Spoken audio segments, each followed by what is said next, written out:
장모 쓰러진 거 알아서 하라니까 왜 사람을 오라가라 해? 응급실 복도가 떠나가라 소리치는 남편의 얼굴에는 짜증이 가득했습니다. 어젯밤 10번의 연속된 전화 끝에 간신히 연결된 남편은 회식이라고 둘러댔지만 실제로는 시끄러운 유흥주점 음악 소리 속에서 포금하고 있었어요. 의사가 당장 수술하지 않으면 생명이 위험하다고 경고하는 그 피말리는 순간에도 남편은 아내의 말끝을 끊고 장모가 쓰러진 일이라고 제멋대로 단정한 채 매몰차게 전화를 끊어버렸습니다. 하지만 오늘 아침 굳게 닫힌 중환자실 문 앞 환자의 이름표를 확인한 남편의 무릎이 바닥으로 처참하게 무너져 내렸어요. 사경을 헤매고 있는 사람은 장모가 아니었습니다. 그가 버려둔 사람은 바로 자신의 친엄마였습니다. 오늘의 사연 지금 시작합니다. 강북병원 본관 3층 중환자실 앞 복도입니다. 코끝을 찌르는 독한 소독약 냄새와 차갑게 내려앉은 형광등 불빛 아래 지연이 굳게 서 있었어요.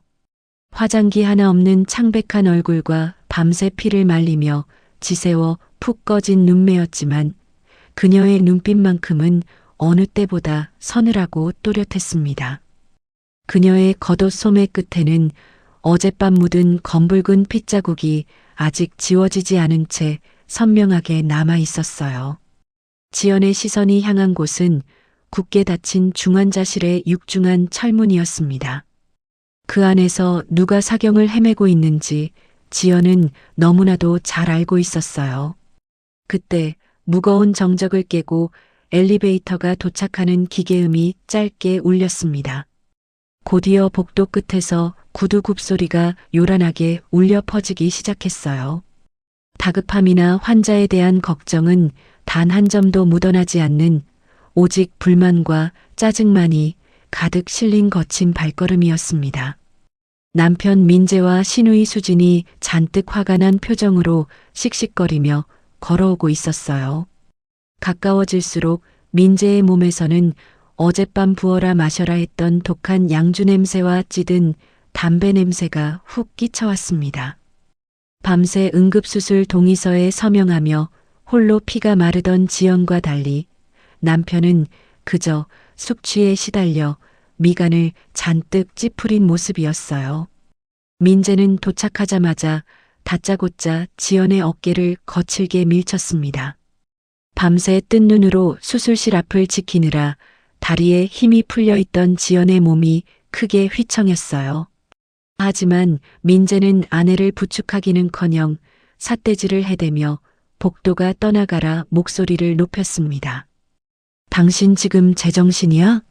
장모 쓰러진 거 알아서 하라니까 왜 출근도 못하게 사람을 아침부터 오라가라 해.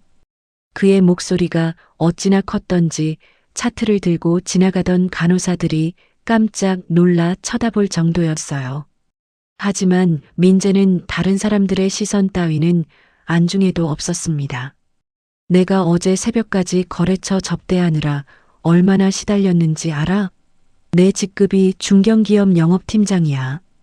밑에 직원들 보기에 아침 임원 회의를 처가 뒷바라지 한다고 빠지는 게 말이 돼? 당신은 남편 앞길이 어떻게 되든 당신네 식구만 중요해. 적반하장도 유분수였습니다. 지연은 남편이 보낸 문자에 그저 중환자실 앞이야. 당장 와. 라고만 적어 보냈어요. 하지만 민재는 어젯밤 지연이 다급하게 어머니가 쓰러졌다고 말하려던 것을 제멋대로 장모라고 단정 짓고는 지금까지 혼자 헛다리를 짚고 있는 것이었습니다. 밤새 유흥주점에서 여자 종업원들을 끼고 폭탄주를 퍼마셨다는 사실을 뻔히 아는데도 그는 핏대를 세우며 자신의 알량한 비즈니스를 운운했어요. 지연은 어이가 없어 입술을 꽉 깨문 채 미동도 하지 않았습니다. 그녀의 서늘한 침묵을 그저 변명조차 못하고 기가 죽은 태도로 오해한 시누이 수진이 팔짱을 낀 채 뾰족한 목소리로 거들고 나섰어요. 옳게 헛꿈 꾸지 마. 우리 집 돈으로 친정엄마 병원비 낼 생각일랑 아예 접어. 그 꼴 못 보겠어서 내가 같이 온 거야. 수지는 위아래로 지연을 훑어보며 비웃듯 말을 이었습니다. 안 그래도 우리 엄마가 옳게 친정으로 우리 집 피 같은 돈 새어나갈까봐 매일 전전긍긍하는데 어디서 감히 사돈 어른 병원비까지 떠넘기려고 수작이야? 내 돈은 단 한 푼도 못 내니까 알아서 해. 수진의 말끝에는 지연의 친정을 향한 철저한 경멸과 무시가 묻어 있었어요. 아픈 사람을 걱정하는 기색은 눈곱만큼도 없이 오직 돈줄을 지키겠다며 달려온 그들의 얄팍하고 천박한 밑바닥이 여실히 드러나는 순간이었습니다. 지연은 두 사람을 벌레 보듯 차갑게 응시했어요. 슬픔도 지난 3년간의 억울함도 분노조차도 이미 차갑게 얼어붙어 증발해버린 완벽한 냉소였습니다. 내 말 안 들려? 꿀먹은 벙어리처럼 서 있지 말고 대답해. 장모님은 어디 있어? 병원비 결제 절대 안 해줄 거니까 당장 취소하고 요양병원으로 퇴원시켜. 민재가 씩씩거리며 복도를 두리번거렸어요. 빨리 장모의 얼굴을 확인하고 한바탕 윽박지른 뒤 회사로 달려갈 속셈이었습니다. 지연은 아무런 대꾸 없이 조용히 손을 들어 올렸습니다. 그리고 자신의 등 뒤 굳게 닫힌 중환자실 문이 정중앙에 걸린 환자 이름표를 정확히 가리켰어요. 가서 직접 확인해 보세요. 지연의 목소리는 한겨울의 서리발처럼 건조하고 날카로웠어요. 민재는 신경질적으로 혀를 차며 성큼성큼 중환자실 문 앞으로 다가갔습니다. 수진 역시 매서운 눈초리로 올케를 흘겨보며 그 뒤를 바짝 따랐어요. 당장이라도 장모의 병상에 들이닥칠 기세로 다가간 민재의 시선이 투명한 플라스틱 명패 위로 향했습니다. 그곳에는 또렷한 검은색 글씨로 환자의 이름만 너무나도 선명하게 적혀 있었어요.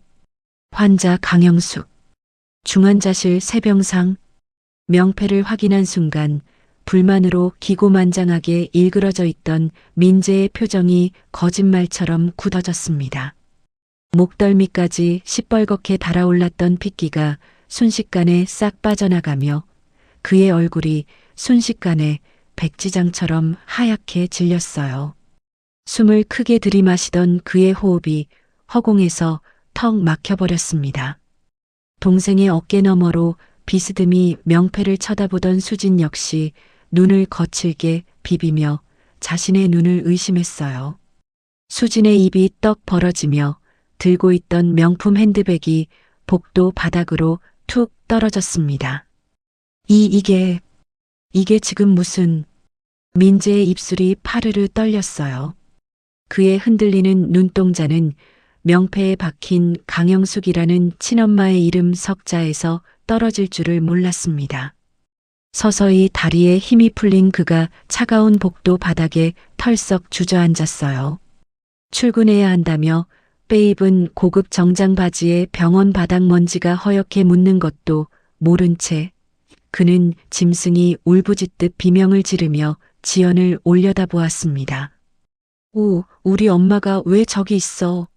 장모님이 아니라 우리 엄마가 왜 저 중환자실에 있냐고. 바닥에 주저앉아 덜덜 떠는 민재와 사색이 되어 제 입을 틀어막은 수진을 번갈아 내려다보며 지연은 주머니에서 자신의 스마트폰을 꺼냈어요. 그녀의 손길에는 일말의 동정심이나 망설임도 없었습니다. 지연은 어젯밤 입에 거품을 물고 쓰러진 시어머니와 함께 구급차 안에서 덜덜 떨며 걸었던 10번의 통화 기록 중 마지막으로 연결되었던 자동 녹음 파일을 열었어요. 미련 없이 휴대전화를 민재의 눈앞에 들이민 뒤 재생 버튼을 눌렀습니다. 차갑고 조용한 중환자실 앞 병원 복도에 어젯밤 민재가 소리쳤던 끔찍한 음성이 낮지만 또렷하게 흘러나왔어요. 심장 박동기 소리만 희미하게 들리는 이곳에 시끄러운 룸살롱의 댄스 음악 소리와 여자 종업원들의 교태 섞인 웃음소리가 배경음으로 깔려 흘러나왔습니다. 그리고 남편의 짜증 섞인 폭언이 명확하게 재생되었어요. 장모님 아픈 걸 왜 나한테 찾아? 내가 의사야? 알아서 해. 영업팀장이 접대하느라 바쁜 거 안 보여? 죽든 살든 다시는 이딴 걸로 전화하지 마. 자신이 술에 취해 내뱉은 패륜적인 음성이 민재와 수진의 귀에 그대로 꽂히자 민재는 양손으로 귀를 틀어막고 바닥에 납작 엎드렸어요. 수진은 다리에 힘이 풀려 주저앉은 민재를 일으켜 세우지도 못한 채 멍하니 허공만 바라보며 사시나무 떨듯 떨었습니다.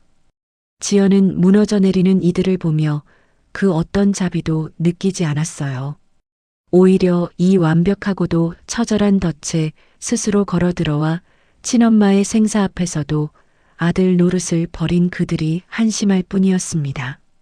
남편이 유흥에 미쳐 전화를 꺼버린 그 피말리는 시간 동안 시어머니는 뇌출혈로 생사의 갈림길에서 사경을 헤맸습니다. 지연이 왜 이토록 차갑게 아무런 감정의 동요 없이 그들의 숨통을 끊어버릴 준비를 하게 되었는지, 이 모든 비극과 철저한 인내의 시작은 3년 전 지연의 친정어머니가 처음 치매 판정을 받고 쓰러지던 그날로 거슬러 올라가야 했어요.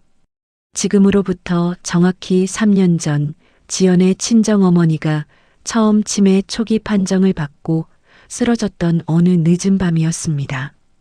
지연은 하늘이 무너지는 것 같은 절망 속에서도 어떻게든 어머니의 병원비와 입원비를 마련해야 했어요.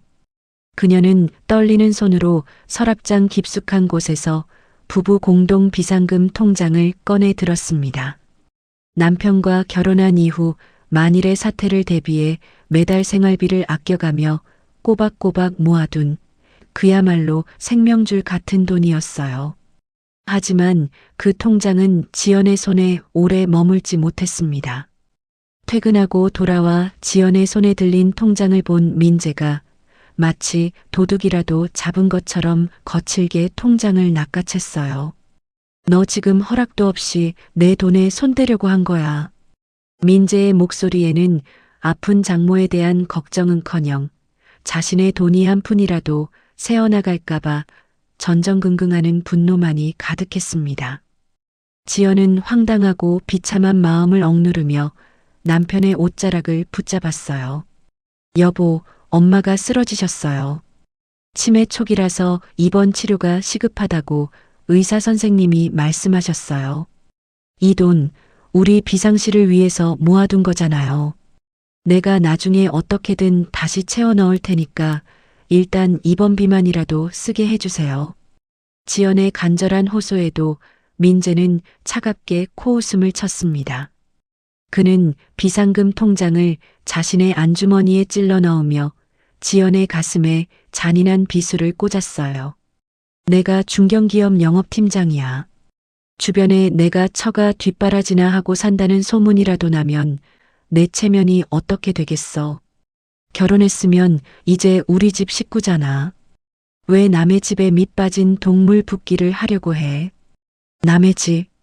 남편의 입에서 나온 그 단어 하나가 지연의 숨통을 옥죄었습니다. 자신의 어머니를 향해 남의 집이라는 선을 그어버리는 남편을 보며 지연은 그 자리에 주저앉아 하염없이 눈물만 흘렸어요.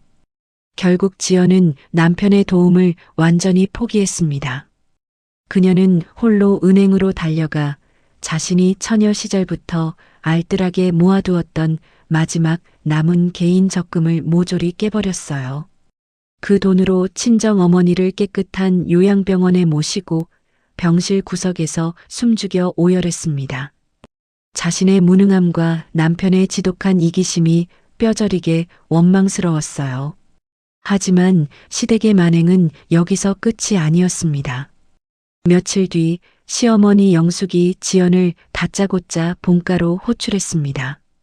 친정어머니 병간호로 수척해진 며느리의 얼굴을 보고도 영숙은 냉랭한 표정으로 트집부터 잡기 시작했어요. 내 엄마 챙기느라 요새 내 아들 아침밥을 거르게 만든다며?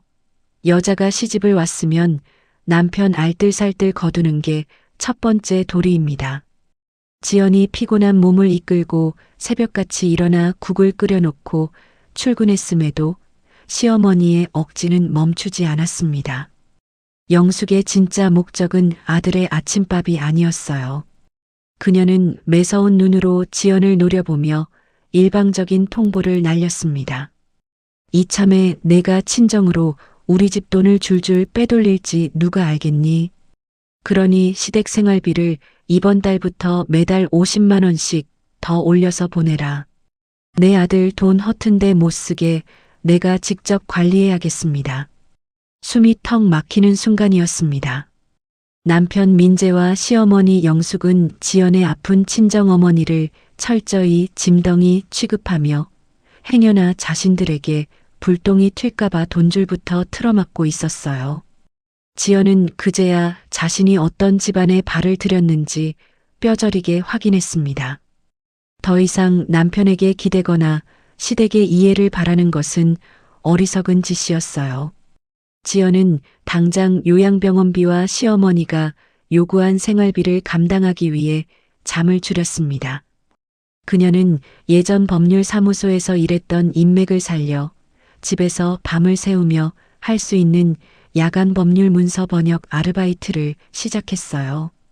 낮에는 회사에서 일하고 밤에는 핏발선 눈으로 모니터를 들여다보며 악착같이 돈을 모았습니다. 코피를 쏟아가며 친정어머니의 병원비를 벌기 위해 처절하게 매달렸어요. 반면 지연이 피눈물을 흘리며 밤을 새우던 그 시각에 민재는 팀장 승진 턱을 낸다며 동창들을 불러 모았습니다. 밤샘 번역을 마치고 잠깐 눈을 붙이려던 지연의 스마트폰이 짧게 울렸어요. 화면을 확인한 지연의 심장이 쿵 내려앉았습니다. 남편의 가족카드 연동 문자 앱에 찍힌 결제 내역 때문이었어요. 골든로즈 320만 원 일시불. 새벽 2시에 고급 유흥주점에서 수백만 원이 긁힌 내역이었습니다. 이 결제는 훗날 사건 당일의 300만 원 결제와 별개로 민재가 오래전부터 유흥비를 반복적으로 탕진해 왔다는 첫 번째 증거가 되었어요. 아픈 장모의 입원비 몇십만 원은 벌벌 떨며 비상금 통장을 빼앗아 가던 남편이 하룻밤 룸살롱 술값으로는 320만 원을 아무렇지도 않게 긁어버린 것입니다. 도저히 참을 수 없었던 지연이 아침에 술 냄새를 풍기며 들어온 남편에게 결제 내역을 들이밀며 따져 물었어요. 하지만 민재는 미안해하기는커녕 오히려 눈을 부라리며 적반하장으로 화를 냈습니다.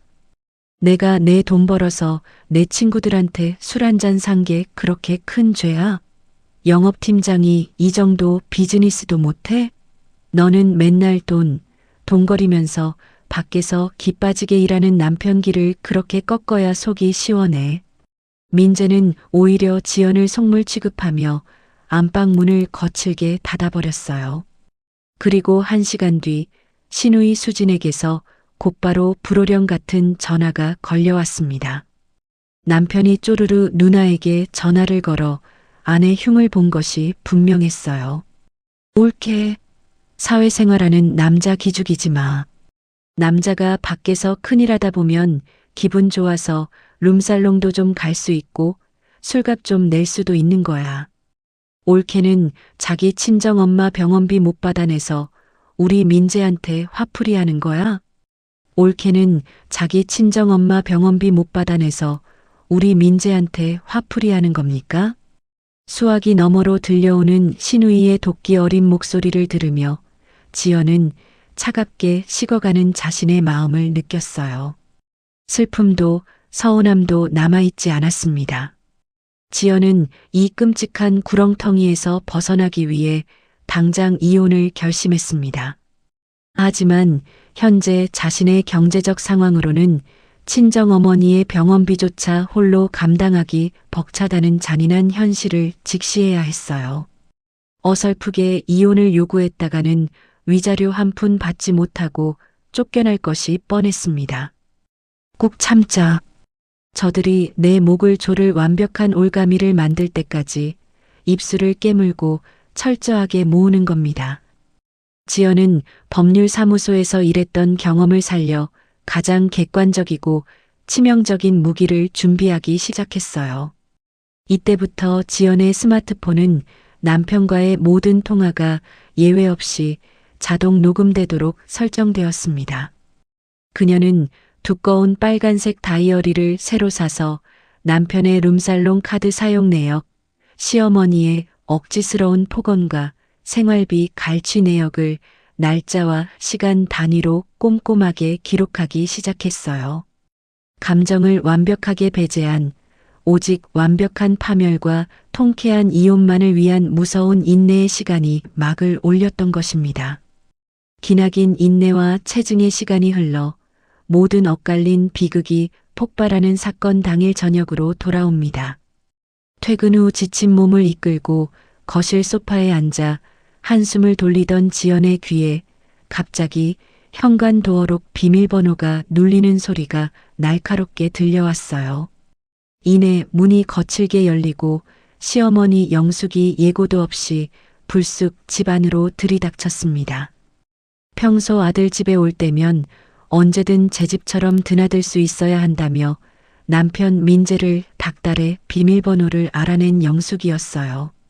영숙은 그날도 민재나 수진에게 아무 말도 하지 않은 채 지연의 집으로 들이닥쳤습니다.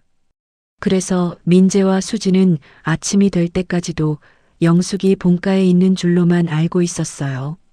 영숙은 거실에 앉아 있는 며느리를 본체만 채 하더니 다짜고짜 안방으로 직행해 옷장 문을 활짝 열어젖혔습니다. 지연이 깜짝 놀라 안방으로 따라 들어갔을 때 영숙은 이미 옷장 서랍을 마구잡이로 파헤치며 물건들을 바닥으로 내동댕이 치고 있었습니다. 어머니, 지금 남의 집 안방에서 도대체 뭐 하시는 겁니까? 지연이 어이가 없어 소리쳤지만 영숙은 매서운 눈으로 지연을 쏘아보며 악을 썼어요. 남의 집?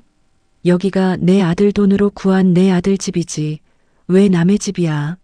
내가 요새 야간 알바니 뭐니 핑계를 대면서 우리 집 돈이나 내 예물 귀금속 같은 거 몰래 친정으로 빼돌렸는지 내가 직접 확인해야겠습니다. 자신의 친정 어머니를 병간호하기 위해 코피를 쏟아가며 번역 아르바이트를 하는 며느리에게 영숙은 도둑 취급을 하며 억지를 부렸습니다. 지연이 화를 억누르며 영숙의 팔을 붙잡고 막아섰어요. 당장 그만두세요. 제가 제 피 말려가며 번 돈으로 친정어머니 병원비 내는 겁니다. 어머니 아들 돈은 단 한 푼도 들어간 적 없어요. 이게 어디서 눈을 동그랗게 뜨고 시어미한테 대들어. 극도로 흥분한 영숙이 악을 쓰며 지연의 손을 뿌리쳤습니다. 그리고 오히려 지연의 어깨를 강하게 밀쳤어요. 지연은 뒤로 한 걸음 밀려났을 뿐 영숙의 몸에는 손끝 하나 대지 못했습니다. 그 순간 영숙의 얼굴이 갑자기 새파랗게 질렸어요. 길길이 날뛰던 영숙은 말을 잇지 못한 채 뒷목을 뻣뻣하게 움켜쥐었습니다. 영숙의 두 눈이 하얗게 뒤집히며 그녀의 몸이 나무 토막처럼 뒤로 고꾸라졌어요. 쓰러지는 찰나 영숙의 머리가 안방 화장대 모서리에 강하게 부딪히며 쿵 하는 둔탁한 파열음이 울려 퍼졌습니다. 바닥에 쓰러진 영숙의 머리맡으로 검붉은 피가 빠르게 번져나오기 시작했습니다. 지연은 순간 숨이 멎는 듯 혼비백산했지만 회사에서 받았던 응급처치 교육을 떠올리며 가까스로 이성을 다잡았어요. 그녀는 즉시 119에 전화를 걸어 상황을 신고하고 피를 흘리는 시어머니의 고개를 옆으로 돌려 기도를 확보했습니다. 피가 지연의 겉옷 소매와 바지에 튀어 얼룩졌지만 그런 것을 신경 쓸 겨를이 없었어요. 얼마 지나지 않아 구급차가 도착했고 지연은 피 묻은 옷을 그대로 입은 채 의식이 없는 시어머니와 함께 구급차 뒷좌석에 올라탔습니다. 요란한 사이렌 소리가 밤거리를 가르는 구급차 안에서 지연은 피 묻고 떨리는 손으로 남편 민재에게 다급하게 전화를 걸었어요. 하지만 통화 연결음만 길게 이어질 뿐 남편은 전화를 받지 않았습니다. 2번, 3번, 4번을 걸어도 결과는 마찬가지였어요. 그 시각 민재는 고급 유흥주점의 화려한 룸 안에 앉아 있었습니다. 테이블 위에는 비싼 양주병이 널브러져 있고 가슴이 깊게 파인 옷을 입은 여자 종업원들이 민재의 양옆에 바짝 붙어 교태를 부리고 있었어요.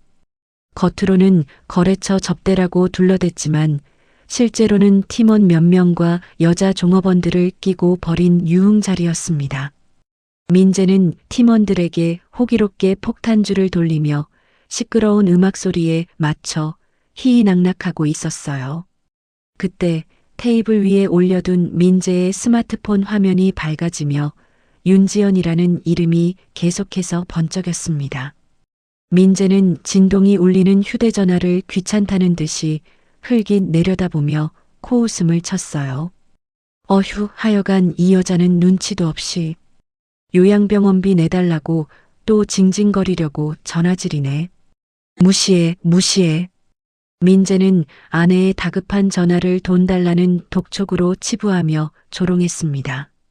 구급차 안에서 심전도 모니터의 붉은 숫자가 위태롭게 요동치는 동안 지연은 포기하지 않고 9번 연속으로 발신 버튼을 눌렀어요. 그리고 마침내 10번째 신호음이 길게 울릴 때 짜증이 극에 달한 민재가 마지못해 전화를 거칠게 낚아채듯 받았습니다. 여보세요. 통화가 연결되자마자 구급차 안쪽으로 유흥주점의 쿵쾅거리는 댄스 음악 소리와 여자들의 웃음소리가 적나라하게 쏟아져 들어왔습니다.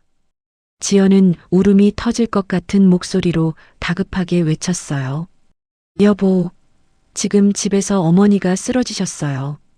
피도 많이 흘리시고 지금 구급차로 병원 가고 있어요.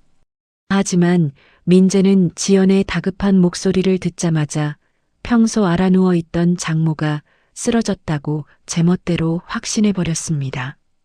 그는 지연의 말을 제대로 듣지도 않은 채 신경질적으로 악을 썼어요.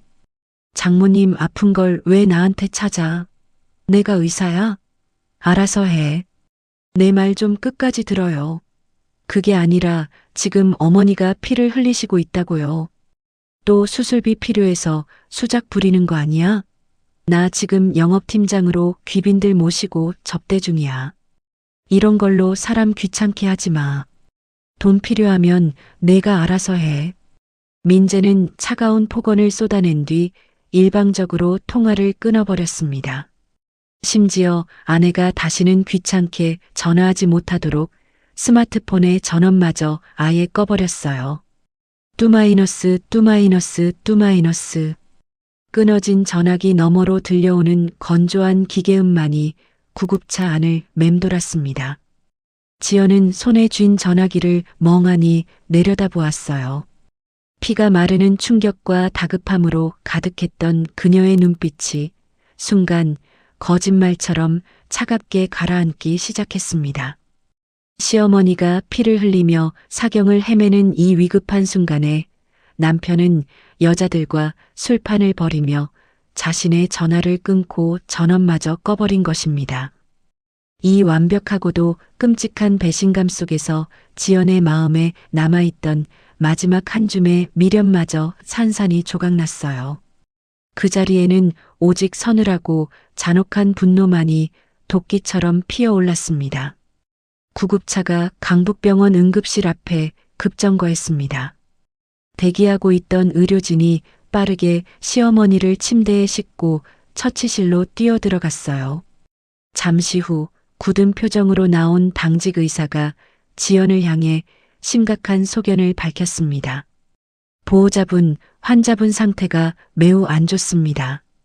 외상으로 인한 뇌출혈 소견이 보이며 당장 두개골을 열고 수술하지 않으면 오늘 밤을 넘기기 힘듭니다. 수술 동의서에 당장 사인하셔야 합니다.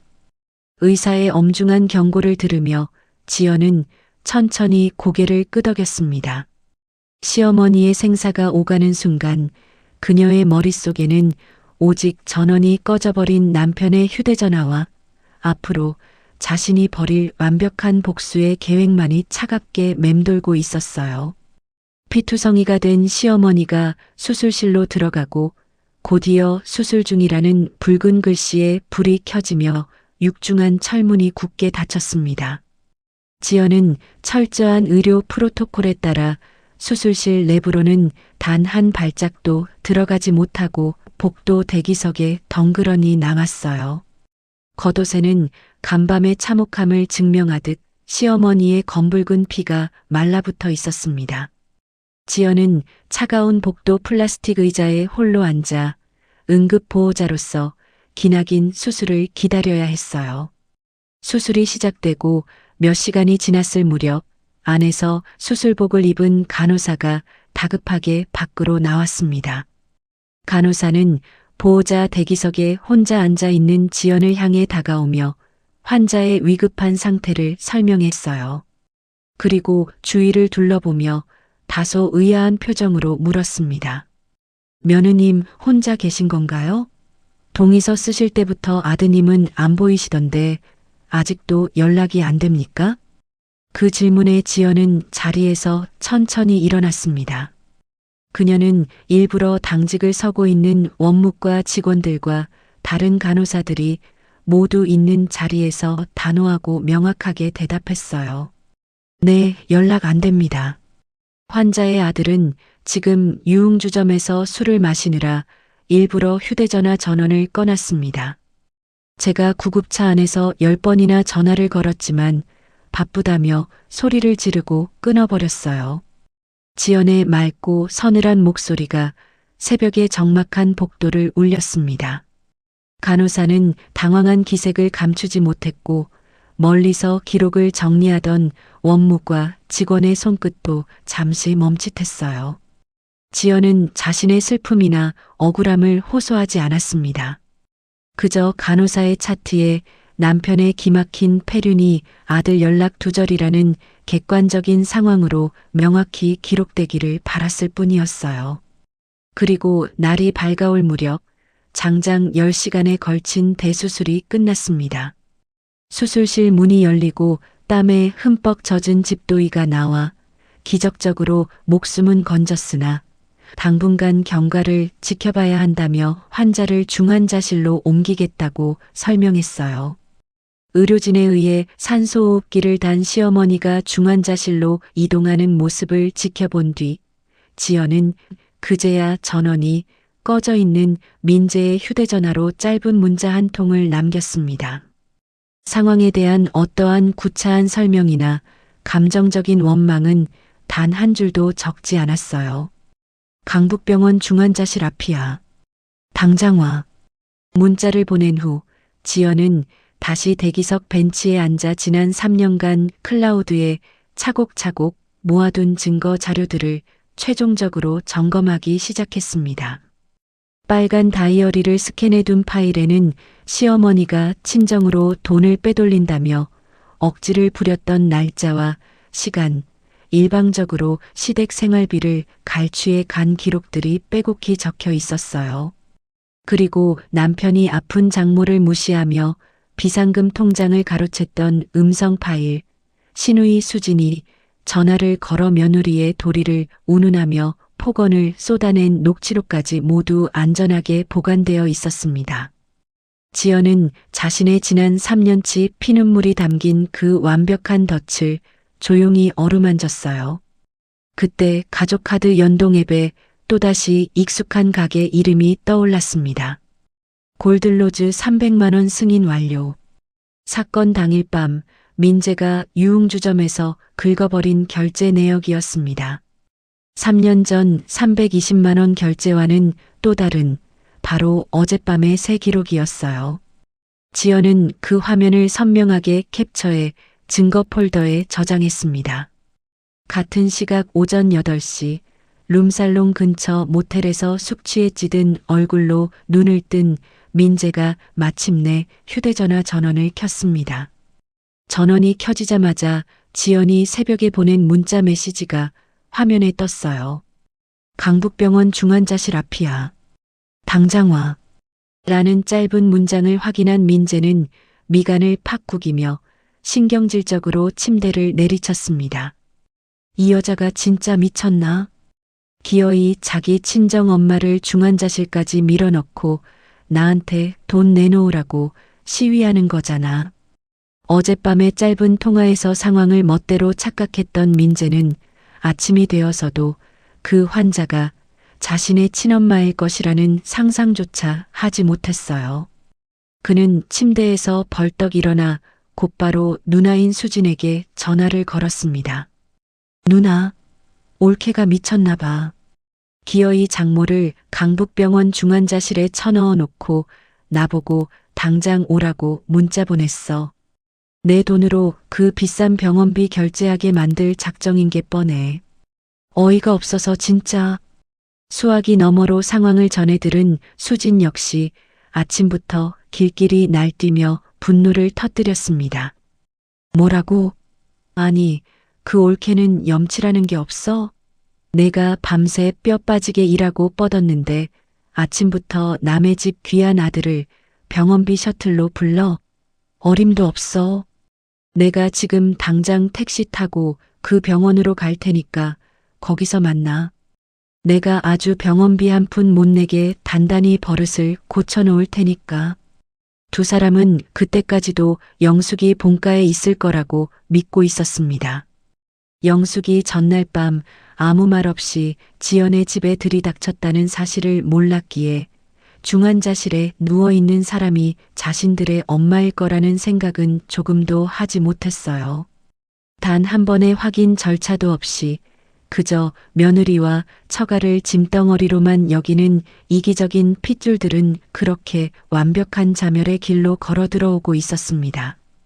그들이 씩씩거리며 병원으로 달려오는 같은 시각, 지연은 병원 1층 원무과 수납창구로 내려갔어요. 수납창구 앞에 선 지연은 자신의 스마트폰에서 가족카드 연동 앱을 열었습니다. 어젯밤 민재가 유흥주점에서 무려 300만 원을 긁어버린 결제 승인 내역을 화면에 띄운 뒤 선명하게 캡처하여 인쇄까지 마쳤어요. 그리고 곧바로 어젯밤 구급차 안에서 남편이 소리쳤던 패륜적인 폭언 녹음 파일을 언제든 재생할 수 있도록 화면에 준비해 두었습니다. 강영숙 환자분, 1차 수술비 및 처치 비용 결제 도와드리겠습니다. 원무과 직원의 안내에 지연은 지갑에서 남편의 카드가 아닌 오롯이 자신의 이름이 적힌 개인 신용카드를 꺼내 내밀었습니다. 1,000만 원이 훌쩍 넘는 거액의 수술비였어요. 친정어머니 요양병원비를 내기 위해 밤새워 번역일을 하며 모아둔 그녀의 피 같은 돈이었습니다. 일시불로 결제해 주세요. 영수증이 출력되는 경쾌한 기계음이 창구에 울려 퍼졌습니다. 지연은 길게 출력된 영수증을 건네받아 반으로 반듯하게 접어 주머니에 깊숙이 찔러 넣었어요. 그녀가 자신의 카드로 이 거액을 결제한 이유는 단 하나가 아니었습니다. 응급 상황에서 사람을 살려야 한다는 최소한의 도리. 며느리로서 행하는 이 지독한 인연의 마지막 책임. 그리고 위급한 친엄마의 수술비조차 외면한 채 유흥비로 300만 원을 탕진한 남편의 끔찍한 무능과 패륜을 가장 선명하게 드러내기 위한 날카로운 장거였어요. 모든 준비를 마친 지연은 다시 3층 중환자실 앞 복도로 올라와 섰습니다. 잠시 후 엘리베이터 문이 열리는 소리와 함께 저 멀리 복도 끝에서 구두굽 소리가 요란하게 울리기 시작했어요. 불만이 가득한 얼굴로 씩씩거리며 걸어오는 남편 민재와 시누이 수진의 모습이 보였습니다. 지연의 차가운 눈동자가 그들을 향했고 그녀의 입가에 서늘한 미소가 번졌어요. 3년간 벼려온 완벽한 사이다 반격의 무대가 비로소 막을 올리는 순간이었습니다. 다시 현재 시점 강북병원 중환자실 앞 복도입니다. 명패에 적힌 친엄마의 이름을 확인하고 바닥에 털썩 주저앉은 민재의 머리 위로 지연이 틀어놓은 어젯밤의 끔찍한 폭언 녹음 파일이 낮지만 또렷하게 흘러나왔어요. 장모님 아픈 걸 왜 나한테 찾아? 내가 의사야? 알아서 해.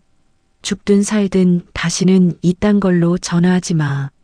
자신이 짐승처럼 내뱉은 목소리가 바로 눈앞에서 되살아날 때마다 민재의 어깨가 사시나무 떨리듯 요동쳤습니다. 그는 하얗게 질린 입술만 덜덜 떨 뿐 너무나 큰 충격과 공포에 빠져단 한마디의 변명조차 내뱉지 못했어요.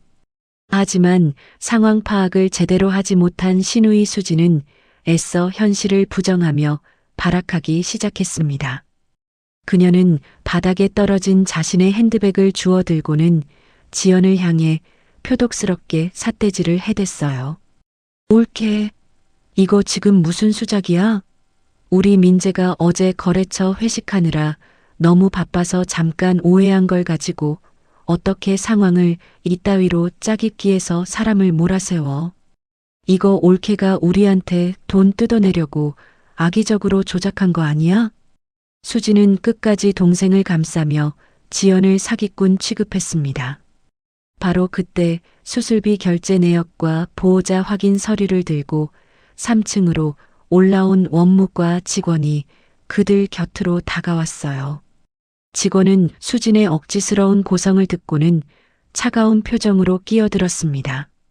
가족 간의 사적인 갈등에는 개입하지 않지만 병원의 객관적인 기록을 명확히 전달하는 것이 직원의 역할이었습니다.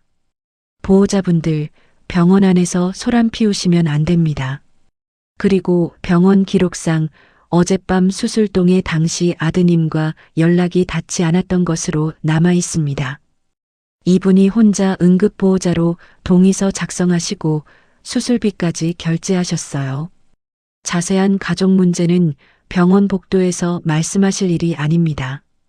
직원의 단호하고 명확한 말이 복도에 꽂혔습니다. 의료진의 객관적인 기록까지 더해지자 수지는 그제야 자신이 어떤 기막힌 현실 한가운데 서 있는지 뼈저리게 깨달았어요. 현실을 직시한 수진의 표정이 일그러지더니 그녀는 바닥에 주저앉아 있는 동생 민재의 등짝을 사정없이 후려치기 시작했습니다. 야, 이 미친놈아. 내가 어제 전화를 그따위로 끊어버려서 엄마가 저기 저 꼴로 누워있다는 거잖아. 내가 사람이야? 내가 그러고도 아들이야. 수지는 미친 듯이 동생을 때리며 온갖 원망을 쏟아냈어요. 방금 전까지 며느리를 탓하며 찰떡같이 뭉쳐있던 이기적인 남매는 상황이 불리해지자 서로를 물어뜯으며 처절하게 분열하고 있었습니다. 그 아수라장 속에서 지연은 한치의 흐트러짐 없는 서늘한 눈빛으로 민재를 내려다보았어요. 그녀는 주머니에서 반듯하게 접어두었던 종이 한 장을 꺼냈습니다. 가족카드 연동 앱에서 캡처하여 출력한 사건 당일 밤 룸살롱 300만 원 결제 영수증이었습니다. 비즈니스? 거래처 회식? 지연의 차가운 음성에 수진의 손길이 멈췄고 민재가 멍한 눈으로 고개를 들었습니다. 지연은 그 영수증을 민재의 발밑으로 가차없이 집어던졌어요. 팔랑거리며 떨어진 종이 위에는 골든로즈 300만 원이라는 결제 내역이 너무나도 선명하게 찍혀 있었습니다. 당신 친엄마가 뇌출혈로 피를 흘리며 생사를 오갈 때 당신은 여기서 여자들 끼고 폭탄주 마시면서 300만 원을 긁었더군요. 민재의 두 눈이 영수증에 박힌 채 튀어나올 듯 커졌습니다. 지연은 곧이어 자신의 카드로 방금 전 결제하고 올라온 1,000만 원이 훌쩍 넘는 1차 수술비 영수증 원본을 꺼내 민재의 얼굴을 향해 던져버렸어요. 당신 누나와 당신이 그토록 아까워하던 수술비, 내가 내 카드로 전액 다 결제했습니다. 지연은 복도가 쩌렁쩌렁 울리도록 단호하고 서늘하게 선언했어요. 똑똑히 기억해. 내 친엄마가 생사를 오가는 순간에 보호자 역할을 내팽개친 건 다름 아닌 당신입니다.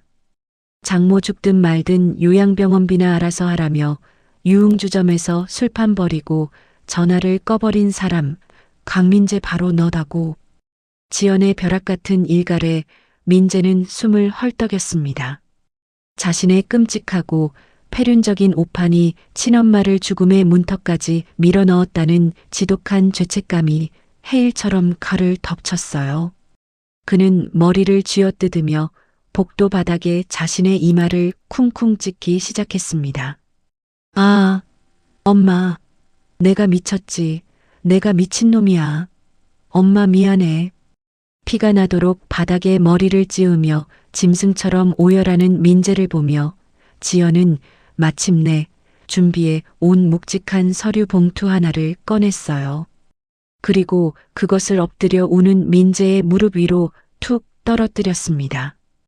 겉면에 이혼 소송 준비 서류라고 적힌 봉투였습니다. 수술비는 내가 냈으니 며느리로서 내 마지막 도리는 이것으로 끝났습니다. 지연은 얼음장처럼 차가운 눈으로 남편과 시누이를 번갈아 보았습니다. 앞으로 나한테 연락할 일 있으면 개인적으로 하지 말고 내 변호사 통해서만 하세요. 당신들 목을 조를 증거 차고 넘치게 준비되어 있으니까. 지연이 미련 없이 뒤돌아설 때였습니다. 사색이 된 수진이 다급하게 달려와 지연의 팔을 질척하게 붙잡았어요. 옳게, 옳게, 제발 이러지 마. 우리 엄마 의식 깰 때까지만이라도 옆에 있어줘. 응? 민재 적고를 하고 어떻게 엄마를 간호해. 옳게가 간병만이라도 좀 맡아주면 안 돼? 내가 이렇게 싹싹 빌게. 수지는 방금 전까지 병원비를 한 푼도 내지 않겠다며 윽박지르던 그 오만한 입술로 이제는 구차하게 매달리며 며느리의 희생을 강요하고 있었습니다. 지연은 자신의 팔을 잡은 수진의 손을 벌레라도 닿은 것처럼 매몰차게 뿌리쳤어요. 징그럽게 왜 이러십니까? 당신들끼리 지지고 볶든 간병인을 쓰든 이제 알아서 하세요. 남의 집안일에 더 이상 엮이고 싶지 않으니까. 지연은 구두 굽소리를 또박또박 울리며 당당한 발걸음으로 병원 복도를 걸어 나갔습니다. 그녀의 뒤로 무너져 내린 남편의 짐승 같은 울음소리와 시누이의 처절한 통곡 소리가 굳게 닫힌 중환자실 문 앞에서 한심하게 메아리 쳤어요. 그로부터 몇 달의 시간이 흘렀습니다. 며칠 뒤 지연은 변호사를 통해 정식으로 이혼 소송을 제기했습니다. 지연은 지난 3년간 다이어리에 꼼꼼히 기록해온 시어머니의 생활비 갈취 내역과 남편의 룸살롱 결제 기록, 그리고 결정적인 그날 밤에 유흥주점 녹취록을 무기로 이혼 소송을 차분하게 주도했어요. 재판부는 민재의 폭언, 경제적 방임, 반복된 유흥비 지출을 주요 유책 사유로 인정했습니다. 지연은 통쾌하게 승소하여 위자료와 재산 분할에서 유리한 결과를 받아냈어요. 지연은 남편에게서 받아낸 그 돈으로 가장 먼저 요양병원으로 달려갔습니다. 그녀는 비좁은 다인실에 있던 친정어머니를 채광이 가장 좋은 최고급 1인 VIP 병실로 옮겨드렸어요. 어머니의 곁에 앉아 따뜻하게 손을 쓰다듬고 있을 때 지연의 휴대전화 화면이 밝아졌습니다. 강민재라는 이름과 함께 구질구질한 부재중 전화가 연달아 찍히고 있었어요. 듣자 하니 시어머니는 반신불수가 되어 평생 누워 지내야 하는 처지가 되었고 민재는 막대한 병원비와 위자료를 감당하지 못해 빚더미에 앉아 매일 술로 지샌다고 했습니다. 지연은 화면을 내려다보며 가벼운 미소를 지었어요. 그녀는 한치의 망설임도 없이 차단 버튼을 눌러 그 지독했던 과거의 흔적을 영원히 지워버렸습니다. 눈부시게 따뜻한 햇살이 내리쬐는 병원 정원. 지연이 친정어머니의 손을 꼭 잡고 여유롭게 산책을 나섰습니다. 어머니를 바라보는 지연의 얼굴에는 그 어느 때보다 환하고 평화로운, 완벽하게 통쾌한 자유의 미소가 번져 있었습니다. 가족이라는 이름의 굴레 속에서 며느리라는 이유 하나만으로 모든 책임을 강요당했던 지연님의 기막힌 사연 어떻게 들으셨습니까? 자신의 친엄마가 생사의 갈림길에 놓인 순간에도 끝내 아들 노릇을 외면했던 남편의 끔찍한 오판과 병원비 앞에서는 한없이 이기적이던 신우의 민낯이 참으로 씁쓸함을 남깁니다. 하지만 지난 3년간 묵묵히 증거를 모아 완벽한 덫을 완성하고 병원 복도에서 이혼 서류를 집어던지며 철저한 응징을 가한 지연님의 모습은 그 어떤 드라마보다 통쾌했습니다. 이제 지연님은 그 모든 구질구질한 과거를 끊어내고 친정어머니의 손을 잡은 채 가장 밝은 햇살 속으로 걸어나갔습니다. 자신을 갉아먹는 관계에 단호하게 선을 긋고 완벽한 자유를 되찾은 지연님의 용기 있는 선택을 향해 응원의 한마디를 남겨주세요. 남편의 비굴한 후회 따위는 뒤로 하고 통쾌하게 자신의 삶을 되찾은 주인공에게 여러분이 남겨주신 댓글이 큰 힘이 될 것입니다. 오늘도 끝까지 함께 해주셔서 감사합니다. 항상 건강하시고 행복이 함께하길 바랍니다. 구독과 좋아요 버튼 꾹 눌러주시고 알림 설정도 켜주세요. 감사합니다.